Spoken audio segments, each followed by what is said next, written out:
जय दत्त गुरु काका. जय जय गुरुदत्त. नाव सांगा सर तुमचं. प्रकाश रामचंद्र बारंबे. कुठून आलात सर तुम्ही. धुळ्याहून. धुळ्याहून आलात. पहिले गुडघ्यानी खूप त्रस्त झालेलं होतं. हो हो आलो तेव्हा चालता येत नव्हतं. दोघांनी धरून आणलं होतं. हो हो. अच्छा. तर तुम्हाला असं जिना वगैरे चालता येत होता का. नाही खूप त्रास व्हायचा. खूप त्रास व्हायचा. हो. साधारण त्यावेळेस वजन किती होतं पहिल्यांदा आले माझ्याकडे तेव्हा. 123 किलो. 123. आता दुसऱ्यांदा वजन केलं किती बसलं. 115. 115 म्हणजे कंप्लीट 7 किलो वजन कमी झालं तुमचं. हो. आता तुम्हाला किती टक्के बरं वाटलं आता पहिल्या सेटिंगला. मला आता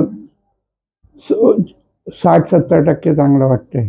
पहिल्या सेटिंग पेन होता जो त्रास होता, पेन होता तो पेन नाही आता अजिबात. अजिबात नाही. नाही जास्त असं गुडघ्याला प्रॉब्लेम आला तुमचा. हा. आता दुसरी सेटिंग झाली. आता किती बरं वाटलं. आता 90% बरं वाटतंय. 90% बरं वाटतं. हो. पाय वर जात नव्हता तो वर जातोय आता. पायवरती पण येतोय ना. हो. आता जिना चढता उतरणं घरी गेल्यानंतर चढू शकले का तुम्ही पायरी वगैरे. हा थोडंफार आता चाललेत ना घरी. हो. आता मी पायी फिरायला पण जात होतो.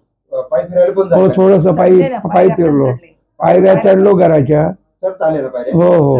पहिले चढायला काय करावं लागायचं तुम्हाला. धरून चढ म्हणजे असं रेलिंग धरून चढावं लागायचं. लटकूनच जास्त करायला लागायचं त्यांना. किंवा आधार असेल हा नाही तर मग एक आधाराशिवाय चढू शकत नव्हतं. आता स्वतःहून चढू शकता. हो. आता तुमच्या तिकडे धुळ्याच्या पेशंटला काय सांगू इच्छिता तुमच्यासारख्या गुडघ्याच्या पेशंटला त्रस्त झालेले पेशंट. त्यांना ते की इथे दत्त आश्रमला जाऊन तुम्ही उपचार करा, फारच छान आहे.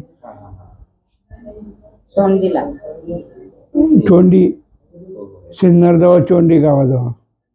थँक्यू. पेन रिलीफ दत्त आश्रम चोंडी. पेन रिलीफ दत्त आश्रम अनाथ आश्रम ट्रस्ट चोंडी.